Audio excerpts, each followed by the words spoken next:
आप सभी का एक बार फिर से स्वागत है लिफ्ट स्किल चैनल पर। मान लो मैं ऑप्शन मार्केट में ट्रेड करना चाहता हूँ, स्पेशली एक्सपायरी डेट के दिन ट्रेड करना चाहता हूँ, ऑप्शन को राइट करके ट्रेड करना चाहता हूँ, क्योंकि मुझे मालूम है एक्सपायरी डेट के दिन अगर ऑप्शन को राइट करता हूँ जो प्रीमियम पे चल रहे हैं तो वो प्रीमियम लॉस होगा और वो मेरी अर्निंग होगी। तो यहाँ पर मैं ये भी जानता हूँ अगर मैंने ऑप्शन को राइट करा और वन साइडेड मूवमेंट बड़ा किधर भी आ गया तो एक बड़े कैपिटल लॉस की भी संभावना है।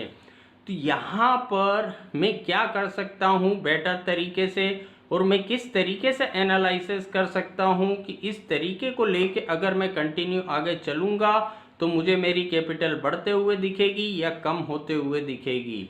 अब यहाँ पर मैंने डिसाइड करा कि भाई ठीक है, एक्सपायरी डेट के दिन जैसे 9:15 से ट्रेडिंग का सेशन शुरू हो जाता है, ट्रेडिंग शुरू हो जाती है, उसके बाद एक आधा घंटे मार्केट को सेटल होने दिया। उसके बाद देखा मैंने, मान लो मैं निफ्टी में ट्रेड करना चाहता हूँ, निफ्टी के ऑप्शन में ट्रेड करना चाहता हूँ, तो मैंने देखा कि भाई एक आधे घंटे बाद निफ्टी किस लेवल पे ट्रेड कर रहा है और वहाँ पर एटीएम ऑप्शन, कॉल और पुट ऑप्शन, एटीएम जिसमें सबसे ज़्यादा प्रीमियम होगा, उन कॉल और पुट ऑप्शन दोनों को मैंने राइट कर दिया। अब मुझे मालूम है कि वन साइडेड अगर बड़ा मूवमेंट आ गया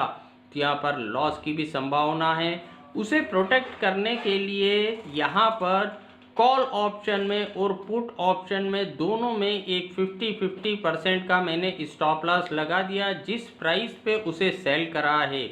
अब मान लो कॉल और पुट ऑप्शन दोनों को मैंने 40-40 रुपये पर बेचा है, तो यहाँ पर 40 रुपये का 50% होता है 20, यानी 60 रुपये पर कॉल में स्टॉप लॉस और 60 रुपये पर पुट में स्टॉप लॉस। अब यहाँ पर मैंने ये ट्रेड इसलिए करा कि भाई मार्केट अगर 2-3 घंटे और साइडवेज रहा तो तेज़ी से जो प्रीमियम लॉस होगा एटीएम, कॉल और पुट ऑप्शन में वो मेरी अर्निंग हो जाएगी। लेकिन अगर बाय चांस वन साइडेड बड़ा मूवमेंट आ गया तो मेरा एक ना एक स्टॉप लॉस जाएगा, या कॉल का जाएगा या पुट का जाएगा। अब मान लो कॉल का स्टॉप लॉस गया, कॉल 20 रुपये बढ़ गया और मैं देखता हूँ कि पुट भी लगभग 20 रुपये के आसपास या 1-2 रुपये कम ज़्यादा नीचे आ गया, तो जैसे ही मेरा कॉल का स्टॉप लॉस गया, पुट में मैंने प्रॉफिट बुक करा और जो भी मुझे 1-2 पॉइंट कम ज़्यादा प्रॉफिट या लॉस हुआ, मैं उस पोजीशन में से बाहर हो गया। अब मैंने कहा कि भाई ठीक है, चलो आज की एक्सपायरी का काम हो गया।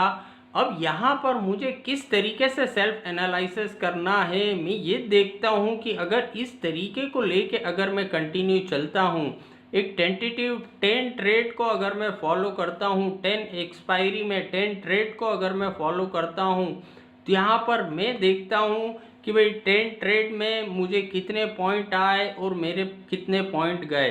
अब अगर मुझे लगता है कि जो मैंने 10 ट्रेड करे हैं, 10 अलग अलग एक्सपायरी में जो करे हैं, उसमें मुझे 200 पॉइंट आए हैं और मुझे 50 पॉइंट चले गए, यानी 150 पॉइंट मेरे को गेन हुआ एक 10 एक्सपायरी में। तो यहाँ पर मैंने सेल्फ एनालिसिस करा कि इस तरीके को लेके अगर मैं चलता हूँ तो यहाँ से कमा सकता हूँ या नहीं कमा सकता।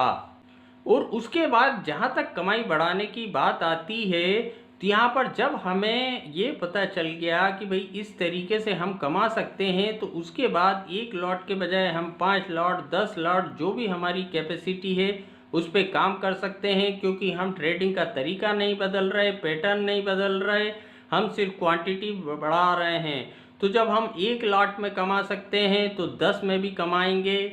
तो इस मार्केट में हमें सफलता तभी मिलती है जब हम दूसरों की उंगली पकड़ के चलने के बजाय अपने पैरों पे चलना सीख जाएं। नॉलेज ठीक है कहीं से भी मिले वो हम गेन करें, जहाँ से भी नॉलेज मिले, क्योंकि नॉलेज का कोई भी साइड इफ़ेक्ट नहीं होता है।